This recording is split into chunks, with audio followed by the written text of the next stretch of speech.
Di dalam Al-Quran Allah berfirman, Innallaha wa malaikatahu yusholluna ala nabi. Ya ayyuhalladzina amanu shollu alaihi wa sallimu taslima.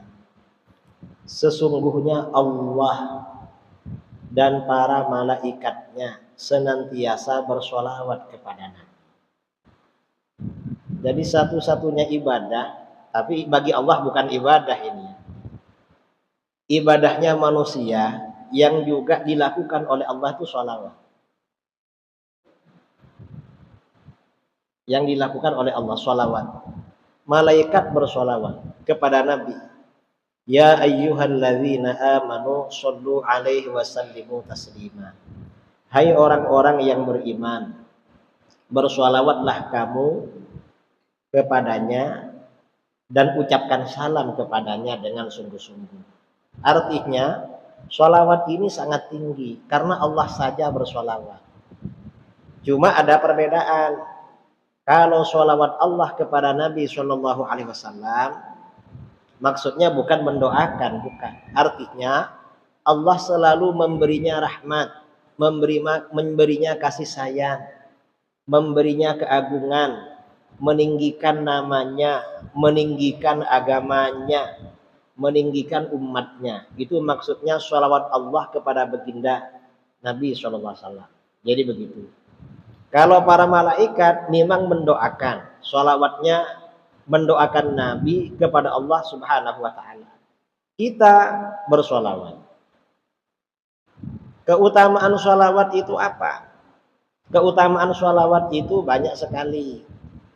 Selain ya, man shalla alayya wahidatan sallallahu alaihi asyran.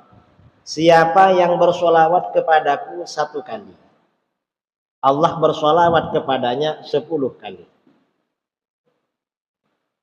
Jadi kita diberikan rahmat oleh Allah 10 kali. Apa saja? 10 dosa diampuni, 10 derajat, 10 level dinaikkan, 10 pahala didapatkan, diberikan pada kita. Ini sekali sholawat. Itu dari segi pahalanya. Kemudian di hari kiamat, sabda Rasulullah SAW, Inna awlan nasi bi yaumal qiyamah aktsaruhum alayya sholatan. Sesungguhnya orang yang paling dekat denganku pada hari kiamat adalah yang paling banyak sholawatnya kepadaku. Yang paling banyak bersolawat kepadaku. Itu di hari kiamat. Kemudian untuk yang lain-lain, untuk hasiat-hasiat, orang yang sumpah banyak bersolawat gak pernah sumpah, yang galau gak pernah galau, rizkinya dimudahkan oleh Allah, yang kesulitan sulitnya dihilangkan oleh Allah, dan lain sebagainya. Dan ini banyak kisah-kisah orang bersolawat, khasiatnya solawat. Yang kita kenal ya, solawat yang populer di dunia itu solawat nariyah. Tahu solawat nariyah? Kalau orang sini nyebutnya solat apa? Ada bilang sholawat kamilah, sholawat nariyah, ada sholawat tafrijiyah. Allahumma sholli sholatan kamilatan wa sallim salaman tamman ala sayyidina Muhammadin alladhi tanhallu bihil uqadu wa tanfariju bihil kurabu wa tuqadha bihil hawaiju wa tunalu bihil ghaibu wa husnul khawatimi wa yustasqal ghamamu biwajhil karim wa ala alihi wa sahbihi fi kulli lamhati wa nafasim bi'adadi kulli ma'lumil lak. Ini sholawat. Ini biasanya orang kesulitan tuh sembuh. Ini ada cerita. Tahun 2017 saya menulis di medsos dalil-dalil sholawat nariyah. Karena orang-orang Wahabi bilang syirik. Setelah saya tulis, banyak orang yang menghubungi saya. Kata mereka, alhamdulillah Kiai, saya sudah baca sholawat nariyah lagi. Karena dulunya takut syirik. Ternyata saya dulu dibodoh-bodohi sama Ustadz Wahabi. Setelah baca keterangan Kiai jelas sekali. Nah, ada kawan saya ambil S3 di Maroko. Ngubungi saya. Apa kata dia? Sholawat nariyah memang ampuh Kiai. Ada mahasiswa Indonesia kuliah di Maroko sakit terus. Sering sakit. Akhirnya diperiksa. Lalu kepalanya diseken. Setelah diseken, ternyata kata dokter kanker otak. Ini kepalanya harus dioperasi. Harus tulangnya itu harus dibedah ya. Kankernya dibuat. Nah, besok mau operasi, malam ini mahasiswa Indonesia kumpul. Lalu baca sholawat nariyah 4444 kali. Mendoakan kawannya biar sembuh. Apa yang terjadi? Besoknya ke UGD, masuk orang operasi. Sebelum dioperasi, di-scan lagi. Setelah di-scan, kata dokternya, oh gak jadi dioperasi. Kenapa? Kankernya sudah hilang. Ini sholawat nariyah. Jadi memang sholawat ini ampuh saudara. Kalau untuk kesulitan, untuk apa, ya macam-macam lah. Banyak. Jadi keutamaan sholawat ini banyak sekali memang. Memang banyak. Banyak sekali. Dan apakah Rasulullah SAW tahu kita sholawat? Tahu. Karena sabda beliau, riwayat Abu Syekh dari Abu Hurairah radhiyallahu anhu dalam kitab As-Sawab. Rasulullah SAW bersabda, "Man shalla alayya 'inda qabri sami'tuhu." Siapa yang bersholawat kepadaku di samping makamku, aku mendengar. Ada orang Pekanbaru, orang Simpang 3, pergi haji atau umrah, sampai di Masjid Nabawi mengucapkan salam, "Assalatu wassalamu alaika ya sayyidi ya Rasulullah. Assalatu wassalamu alaika ya sayyidi ya khaira khalqillah. Assalatu wassalamu alaika ya sayyidi ya habiballah," dan lain sebagainya. Rasulullah dengar. Wah, ini orang Simpang 3 datang ke sini. Tahu Rasulullah. Loh, gak ada uang. Mau umroh gak ada uang. Banyak kebutuhan. Jangan khawatir. Wa man shalla alayya min ba'id bullightuhu. Siapa yang bersolawat kepadaku dari tempat yang jauh, dari Pekanbaru sampai kepada. Apakah masuk akal ini? Kalau dulu mungkin perlu ditanyakan seperti ini. Sekarang nggak perlu ditanyakan saudara. Mengapa? Sudah ada live streaming. Kita ini bikin acara di Tengku Bay. Karena di live streaming seluruh dunia. Apa yang kita bicarakan di sini? Tahu semua. Padahal ini buatan manusia.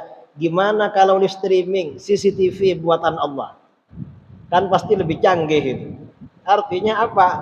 Temuan dunia modern ya, temuan-temuan teknologi modern ini ternyata memperkuat apa-apa yang disampaikan di dalam agama.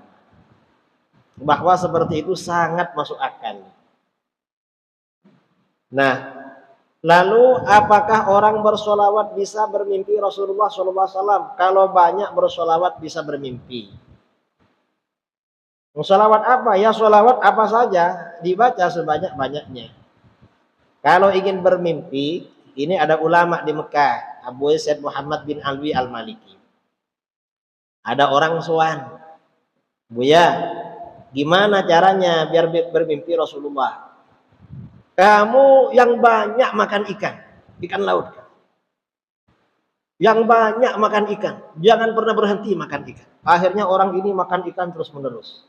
Setelah makan ikan terus menerus sering bermimpi ikan. Mimpinya ikan terus. Akhirnya datang kepada Buya, Buya, saya ini setelah banyak makan ikan, kemana-mana cari ikan, mimpinya ikan terus. Lah, kamu kalau ingin mimpi Rasulullah, ingat terus sama Rasulullah. Kemana-mana yang dipikir Rasulullah katanya. Baru bermimpi. Maksudnya begitu.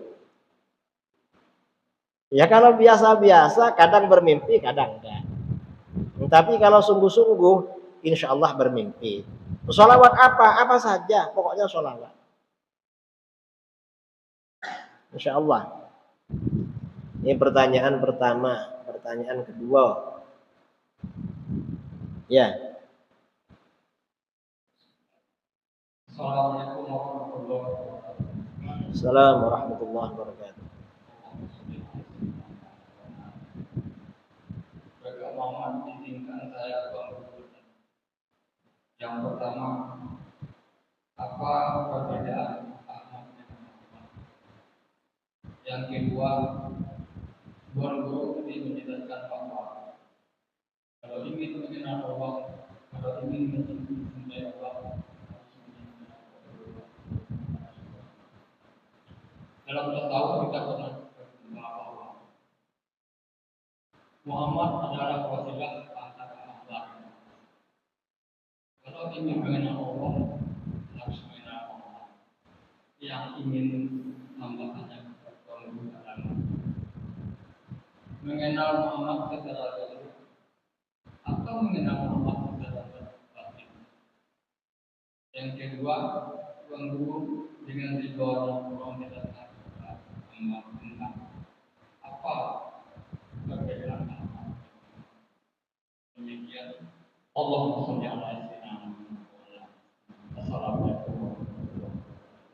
Assalamualaikum warahmatullahi wabarakatuh. Yang pertama, perbedaan Ahmad dengan Muhammad. Nama bagi seorang nabi itu adalah keagungan bagi beliau. Artinya bagaimana? Nama itu bukan hanya sebuah nama yang tanpa makna. Tapi makna dari nama itu memang sifat kepribadiannya. Itu nama. Contohnya bagaimana? Misalnya ya, tadi kan saya terangkan, di antara nama Rasulullah SAW adalah At-Tayyib. At-Tayyib itu orang yang harum. Memang Rasulullah harum, dan harumnya bukan karena parfum.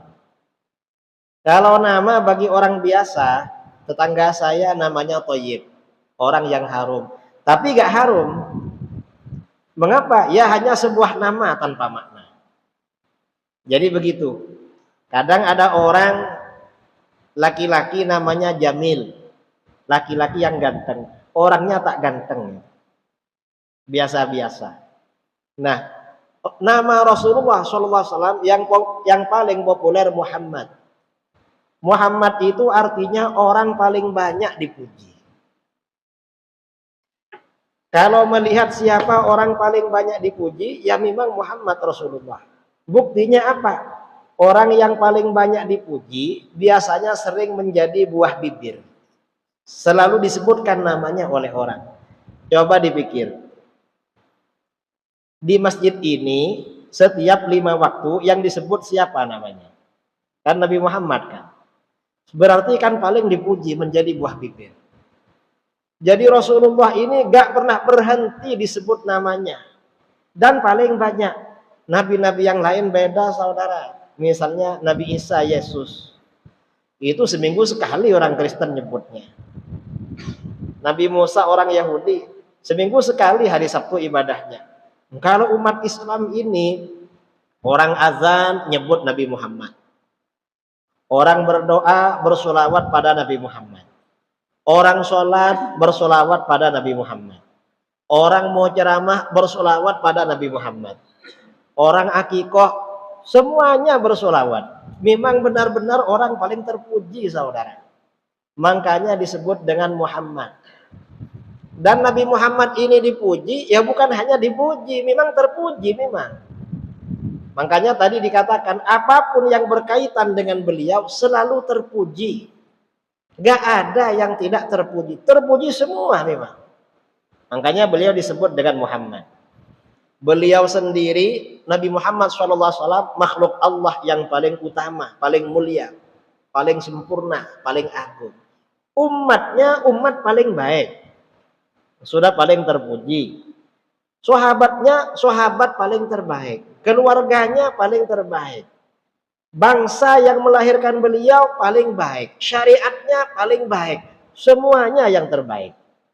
Memang apapun yang berkaitan dengan Rasulullah SAW selalu yang terbaik, selalu yang terpuji. Makanya diberi nama Muhammad. Makanya orang tuh kalau punya anak, beberapa anak laki-laki, jangan sampai salah satu anaknya gak ada yang dikasih nama Muhammad. Walaupun anaknya misalnya namanya Mulyono, kasih Ahmad Mulyono atau Muhammad Mulyono. Mengapa? Kita ini biar ingat pada Rasulullah SAW sebagai ungkapan cinta. Kasih Ahmad atau Muhammad, kan cinta namanya. Lalu Ahmad itu artinya apa? Orang yang paling memuji. Kalau Muhammad itu selalu dipuji, selalu terpuji. Kalau Ahmad paling memuji. Mengapa disebut paling memuji? Karena pujian makhluk yang paling agung diucapkan kepada Allah itu pujian dari Rasulullah SAW. Itu kapan? Ya kapan saja, termasuk kelak pada hari kiamat. Pada hari kiamat beliau akan memuji kepada Allah Subhanahu wa taala dengan pujian yang luar biasa. Makanya diberi nama Ahmad. Itu perbedaannya. Kemudian kalau kita ini ingin makrifat kepada Allah, ingin mengenal Allah, harus melalui pintu Rasulullah SAW. Memang harus. Pintu apa? Ya pintu kenabian beliau, pintu kerasulan beliau. Makanya kita ini harus tahu keagungan Rasulullah SAW. Keagungan apa? Keagungan yang mampu kita ketahui. Kalau yang nggak mampu kita ketahui ya nggak apa-apa. Pokoknya yang mampu kita ketahui. Para ulama berusaha menjelaskan keistimewaan baginda Rasulullah SAW melalui perjalanan sirahnya. Ada kitab namanya Subulul Huda war Rasyad fi sirati khairil ibad sallallahu alaihi wasallam, karangan Al-Imam Muhammad bin Yusuf Asy-Syami As-Salihi. Tebalnya 12 jilid. Kalau ingin tahu kepribadian Rasulullah SAW, banyak kitab-kitab yang ditulis oleh para ulama untuk memperkenalkan kepribadian beliau. Termasuk narasi-narasi yang ada di dalam sholawat. Sholawat kamilah ya, atau sholawat tibil kulub. Itu kan ungkapan keagungan Rasulullah SAW. Tentu kalau ingin tahu ini, itu perlu mendalami membaca sirah beliau, membaca sirah khosais syama'il, insyaallah banyak tahu itu. Hanya di Pekanbaru ini saya perhatikan sebagian asatid kan ada yang mengajar sirah, kemudian ada yang mengajar hadis. Ini biasanya malam Jumat di Masjid An-Nur habis Isya, Masjid Raya, ada kajian Sahih Bukhari, Sunanul Mustafa. Setiap malam Jumat itu biasanya kan sabda-sabda Rasulullah SAW, dan di situ biasanya tersirat keagungan beliau melalui sabda-sabdanya. Ya macam-macam lah, wallahu a'lam. Pertanyaan ketiga. Oh ini ya, ibu-ibu.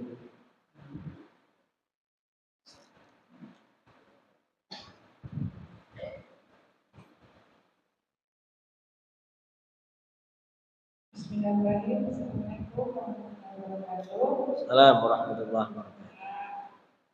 Kiai, saya tadi lihat dari YouTube Kiai sebelumnya kan tentang 20 sifat Allah. Kenapa kita harus belajar sebenarnya? Jadi begini, kita ini wajib makrifat kepada Allah. Makrifat itu artinya kenal, yakin. Nah, kenal. Kita ini kalau kenal dengan orang ya, kenal dengan orang. Tahu namanya, tahu rupanya, mungkin tempat tinggalnya tahu, mungkin keahliannya tahu, kerjanya tahu. Cuma perkenalan kita kepada orang kan terbatas kan. Ada orang tahu Idrus Ramli, oh penceramah sering ke Pekanbaru, itu aja. Ada yang mungkin tahu lebih dari itu. Dan macam-macam. Nah, kepada Allah ini kita wajib kenal. Kenal kepada Allah itu namanya makrifat. Nah, bedanya kalau kita kenal dengan orang, kan bisa dilihat wajahnya. Kalau nggak ketemu wajahnya, mungkin lihat di TV, di YouTube. Saudara mungkin banyak ya tokoh-tokoh lihatnya cuma di YouTube atau di TV, nggak pernah jumpa orangnya. Sedangkan kepada Allah kita wajib kenal, wajib makrifat. Nggak pernah masuk TV, di YouTube tidak ada. Maka bagaimana kenal kepada Allah, makrifat kepada Allah melalui sifat-sifatnya, dan itu sifat 20. Kalau kita berkenalan dengan orang, pasti pertanyaannya siapa namamu, dari mana asalmu, tinggal di mana sekarang, kerja apa sekarang, umur berapa sekarang, anaknya berapa sekarang, mungkin usahanya apa sekarang, asetnya berapa, kan begitu. Kalau kita kenal sama orang, kalau berkenalan dengan orang. Nah, sifat 20 ini sebenarnya cara yang praktis dan sederhana para ulama kita agar kita kenal pada Allah. Karena ini praktis.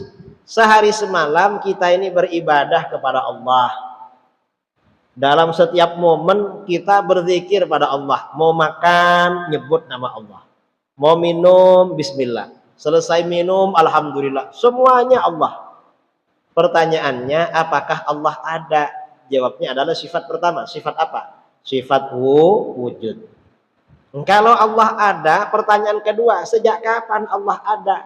Maka jawabnya adalah sifat qidam. Wujudnya Allah tanpa permulaan. Kalau kita ada permulaannya, makanya ada tempat tanggal lahir. Di KTP ya tanggal lahir.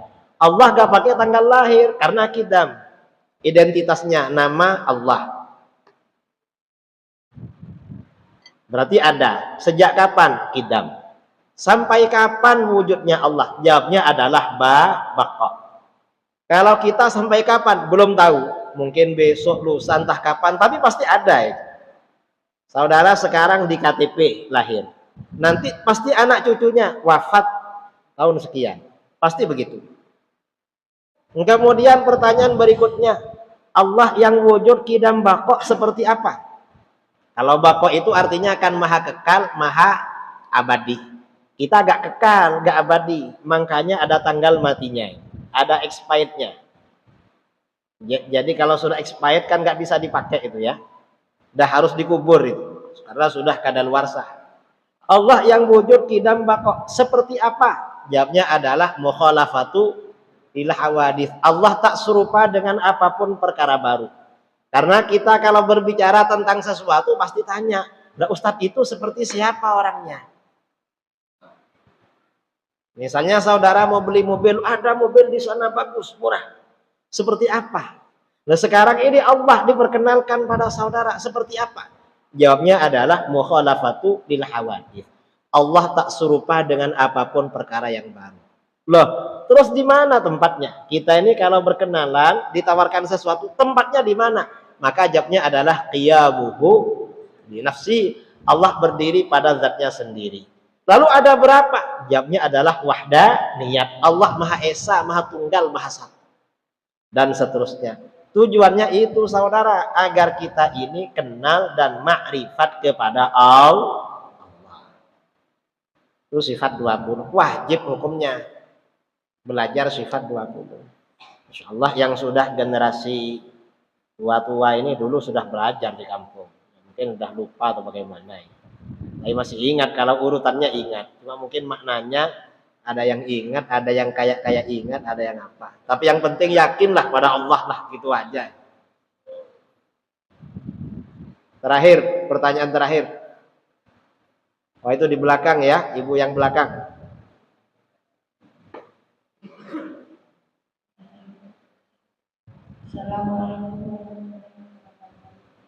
Waalaikumsalam warahmatullahi wabarakatuh. Kita ini sedang waktu ini kan mau mencari pemimpin.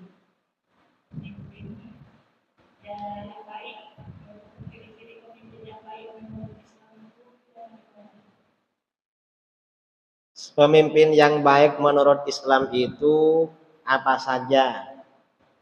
Prinsipnya ada dua. Di dalam Al-Quran kata para ulama, ketika putrinya Nabi Syuaib pulang lebih awal dari ngasih minum kambingnya, ya.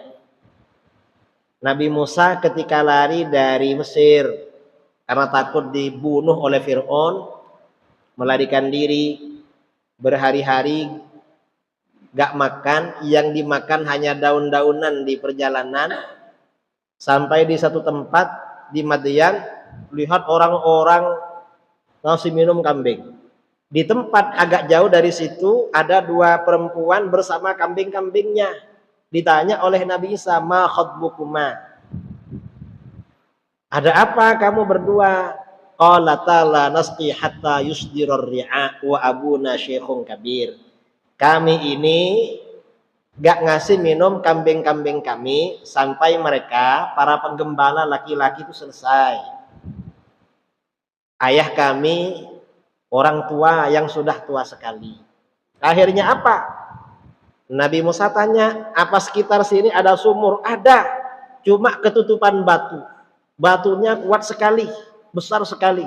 Batu ini bisa diangkat oleh puluhan orang. Para nabi ini kan fisiknya kuat-kuat. Para nabi ini oleh Allah diberi kekuatan fisik 40 kali orang biasa. Batu ini diangkat sendirian oleh Nabi Isa. Akhirnya dua perempuan itu ngasih minum kambingnya. Setelah itu pulang. Setelah pulang ditanya, kok pulang lebih awal? Ada yang nolong tadi. Kemudian apa? Salah satu putrinya ini kagum dengan Nabi Isa, dengan Nabi Musa. Belum Nabi waktu itu ya. Orangnya ganteng, orangnya gagah, menolong orang. Setelah menolong gak peduli. Nabi Musa ini kemudian berteduh di bawah pohon lalu berdoa, Rabbi inni lima anzalta ilayya min khairin faqir. Tuhan, aku ini sangat butuh pada kebaikan yang engkau turunkan kepadaku. Nabi Musa ini ingin makan, berhari-hari gak makan, cuma daun-daunan yang dimakan. Gimana Tuhan? Ini belum makan ini. Akhirnya apa? Tidak lama kemudian putrinya Nabi Syuaib datang menjemput Nabi Musa. Ayah saya perlu sama kamu karena kamu bantu kami, katanya. Nah kemudian putrinya Nabi Syuaib lapor, ini orangnya bisa dipercaya. Orangnya kuat dan amanah. Kenapa amanah? Waktu mengikuti putrinya Nabi Syuaib, di Timur Tengah ini angin kan berhembus kencang. Karena bajunya kena hembus angin, akhirnya sebagian lekuk tubuhnya kelihatan. Lalu kata Nabi Musa apa? Maaf, saya gak biasa berjalan di belakang perempuan. Saya gak biasa lihat bentuk tubuh perempuan. Saya di depan aja, kasih tahu saya ke kanan apa ke kiri. Yang para nabi sejak kecil sudah orang suci, saudara. Sudah gak suka yang ini ya, yang lekuk-lekuk gak suka, apalagi kelihatan sampai terlihat tuh gak mau para nabi itu. Akhirnya apa? Kata putrinya, Al-Qawiyul Amin, ini orangnya kuat dan dipercaya. Qawi amin. Makasih ya. Mujassimah itu kelompok yang menjasmanikan Allah, menganggap Allah itu berupa zat jasmani, jisim. Ini siapa? Wahabi. Nah, lawannya mujassimah ini adalah munazzihah. Kita ini namanya munazzihah. Apa munazzihah? Kelompok yang menyucikan Allah dari menyerupai makhluknya dan menyucikan Allah dari membutuhkan tempat. Makanya ketika kita ditanya seperti apa Allah, mukhalafatul hawadits. Allah tak serupa dengan apapun perkara yang baru. Kalau mujassimah beda. Apa kata mujassimah? Allah itu tak serupa, tapi ada mirip-miripnya.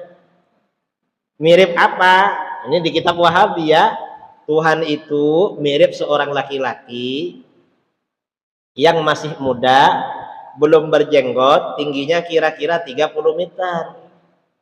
Ini kata Mujassimah ini. Nah, akidah Mujassimah ini sama dengan akidahnya Zionis. Siapa Zionis? Yahudi. Kata Yahudi, Tuhan itu mirip seorang laki-laki yang sudah tua. Rambut dan jenggotnya dah putih semua, tingginya 30 meter. Bedanya Tuhannya Yahudi lebih tua daripada Tuhannya Wahabi. Jabariyah ini beda lagi Jabariyah dengan kita. Kalau kita ini kan ahlus sunnah percaya pada takdir, ya. Perbuatan manusia ciptaan Allah dan ketentuan Allah, cuma yang berbuat manusia.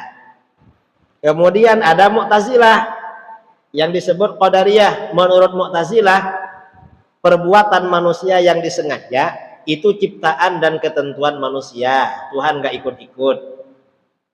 Ini kata Mu'tazilah. Jabariyah beda lagi. Jabariyah ini ekstrim kanan. Kalau menurut Jabariyah, perbuatan manusia itu ciptaan Allah, ketentuan Allah. Allah juga yang berbuat katanya. Manusia gak berbuat apa-apa. Kalau menurut kita, manusia berbuat. Cuma yang menciptakan dan menentukan Tuhan. Untuk kita. Jadi Jabariyah ini terjemahannya apa? Fatalistik. Kelompok yang menganggap manusia gak berbuat apa-apa. Manusia itu hanya bagaikan bulu yang bergerak karena digerakkan angin. Jadi begitu. Kita ini namanya ahlus sunnah wal jamaah. Ini terakhir, ini dari tadi angkat tangan. Pertanyaan terakhir.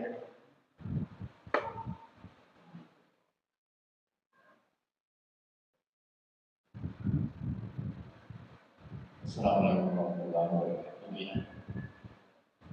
Satu yang kedua ya. Satu, kenapa Asmaul Husna itu cuma 99, tidak digunakan 100 ya. Kan? Berarti kenapa Allah memilih 99? Terus yang kedua, di saat kita berdoa, kita wajib untuk mengagungkan semua 99 itu ya. Berarti ya Ghani, ya Ghani, ya Rahim kan. Sementara Allah sudah menjamin ud'uni astajib lakum. Kau berdoa maka aku akan menjawab. Tapi Allah akan mengabulkan doa kita bukan pada saat kita butuh. Pada saat Allah menganggap umat itu ini yang boleh. Pada saat kita istilahnya saya butuh juga Allah, sementara Allah itu merendahkan itu. Kayak itu dia. Jazakallah. Nama Allah itu wa asma'uhu sifatuhu. Nama bagi Allah itu adalah sifat keagungannya. Wa sifatuhu awsafuhu. Sifat-sifat Allah itu adalah keterangan tentang Allah. Jumlahnya berapa? Tak terbatas. Bukan hanya 99. Cuma yang 99 ini rahmatnya Allah. Kita ini dijanjikan di dalam hadis ya, sabda Rasulullah SAW, Inna lillahi tis'atan wa tis'aina isman, man ahswaha dakhalal jannah. Allah punya nama 99. Siapa yang menghitungnya? Ada yang mengatakan menghitung, menghafalnya. Ada yang mengatakan ahswa ini artinya menghayati makna-maknanya, maka masuk surga. Kok 99? Ya untung dikasih 99 dan sudah banyak yang nggak hafal dan nggak paham. Ini 99. Gimana kalau dikasih lebih saudara? Ini termasuk rahmat Allah. Kita cuma dikasih 99. Karena di dalam hadis-hadis itu nama Allah gak terbatas sebenarnya 99. 99 ini yang memberi jaminan pada kita. Itu 99. Nah, kemudian kita ini kan diperintahkan berdoa kepada Allah. Apakah doa kita dikabulkan oleh Allah? Doa kita dikabulkan oleh Allah. Cuma kadang-kadang yang kita minta ini, kalau diberi persis yang kita minta, ini menurut Allah gak maslahat bagi kita. Makanya kita dikasih yang lain. Allah mengabulkan doa hambanya ini bermacam-macam. Kadang-kadang dengan doa itu Allah menolak malapetaka. itu gak dikasih, tapi balak malapetaka oleh Allah dihindarkan dari orang itu. Yang kedua, Allah mengabulkan doa orang itu pada waktu yang lebih tepat daripada yang dia inginkan. Ini bukan waktunya dia punya seperti ini. Nanti. Kadang-kadang Allah mengabulkan doa itu ya pada waktu Allah memberi yang lebih agung, yang lebih baik daripada yang dia inginkan. Macam-macam. Sebenarnya dikabulkan semua. Makanya kalau kita ini berdoa kepada Allah, itu jangan yang penting apa yang menjadi keinginan kita segera terwujud, jangan. Tapi bagaimana kita menampakkan kepada Allah, mengekspresikan bahwa kita sangat butuh pada Allah dan kita beribadah pada Allah. Persoalan yang kita minta datang besok atau lusa itu urusan Allah. Itu harus begitu. Mengapa? Kadang-kadang bahaya juga pada kita. Misalnya saudara, ya Allah, saya ini ingin punya mobil Alphard. Dapat 2 hari, dapat mobil Alphard sungguh. Kadang-kadang hati bisa menjadi sombong saudara. Saya ini dekat dengan Allah. Ini minta Alphard langsung dikasih. Orang ini sebaiknya gak dikasih. Mengapa? Sombong orang ini. Gak kuat. Kadang-kadang saudara gak mampu kalau dikasih sungguh. Makanya oleh Allah gak dikasih. Takut merasa hebat, merasa apa. Ya macam-macam lah. Jadi sebenarnya doa kita dikabulkan oleh Allah, cuma bentuknya beda-beda. Kadang waktunya yang beda, kadang bentuknya yang beda. Jangan khawatir, kita doa terus pada Allah. Ya mudah-mudahan Allah melindungi umat Islam di Palestina. Allah menghancurkan orang-orang Yahudi Israel dan antek-anteknya. Amin Allahumma. Ya pokoknya kita berdoa lah.